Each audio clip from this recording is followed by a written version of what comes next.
weekly stock watch list. Start off the week, we're gonna go with the calendar. On Monday, we have ISM manufacturing PMI at 10 a.m. Tuesday, we have nothing. Wednesday, we have ADP non-farm employment change and ISM PMI and JOLTS. So 8:15 data, 10 a.m. data. Thursday, we have at 8:30 a.m. unemployment claims. And Friday, we have non-farm employment change, unemployment rate, average hourly earnings, and at 10 a.m. we have consumer sentiment. So 8:30 and 10 a.m. data on Friday.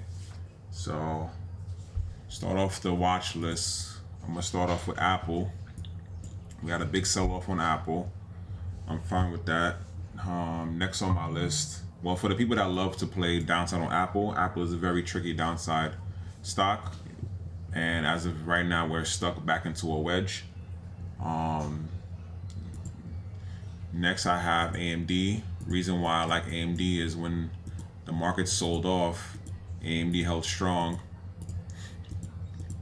So I'm gonna remove the levels that I had from last Sunday's watch list, and we can look at the next levels we have moving forward.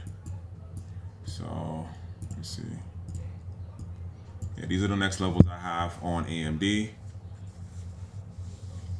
On the 4-hour time frame, these are all 4-hour levels. I only chart 4-hour levels when it comes to upside. When it comes to downside, I do 4 and 1 hour levels. So these are the next 4-hour levels I have for AMD upside. As of right now, it looks like we're gonna break. It held off strong. Next, I believe Amazon had a sell-off also. So this is what Amazon looked like for me. It reached all of the levels that I had from last Sunday. And I will not be looking at downside plays when it comes to Amazon, because just like Apple, Amazon is another rare one where it rarely gives good, clean downside plays. Next I have C coin. This is a decent bounce from the little sell-off it was giving. I will try to chart this right now and see what are the next levels we have when it comes to playing this to the upside. So on the 4-hour, I have these levels right here. Boom, boom. Let's see.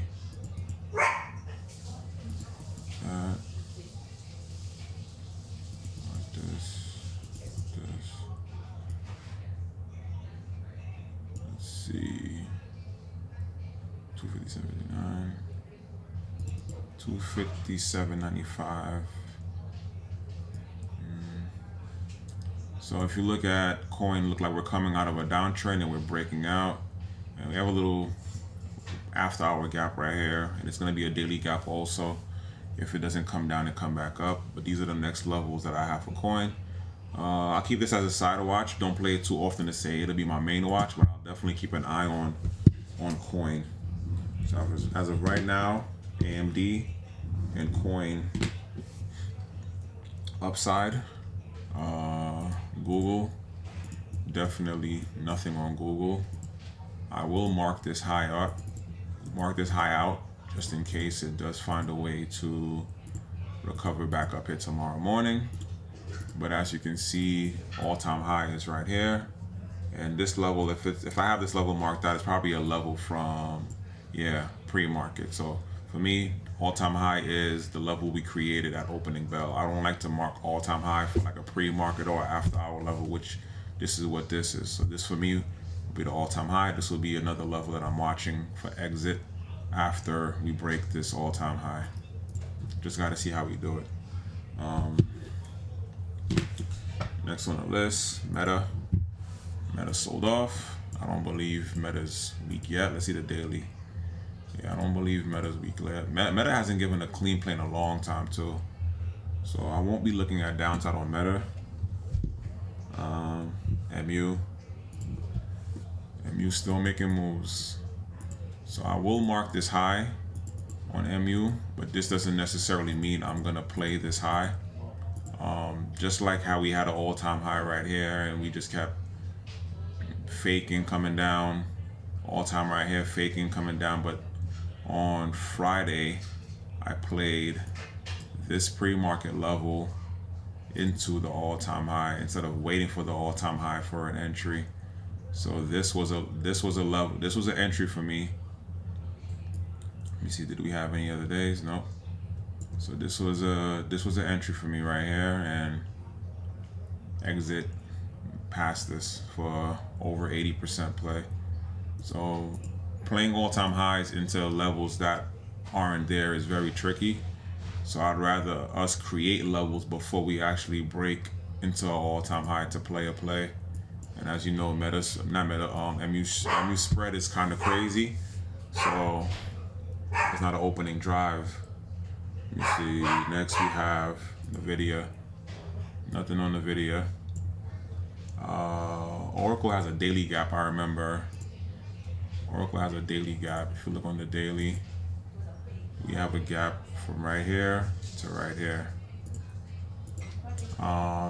Next up, Tesla. Let's see if we have a relief bounce.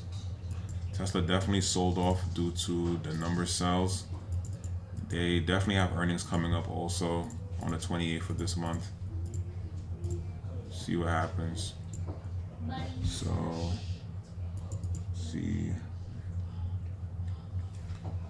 We have a few supports in this area that we can play.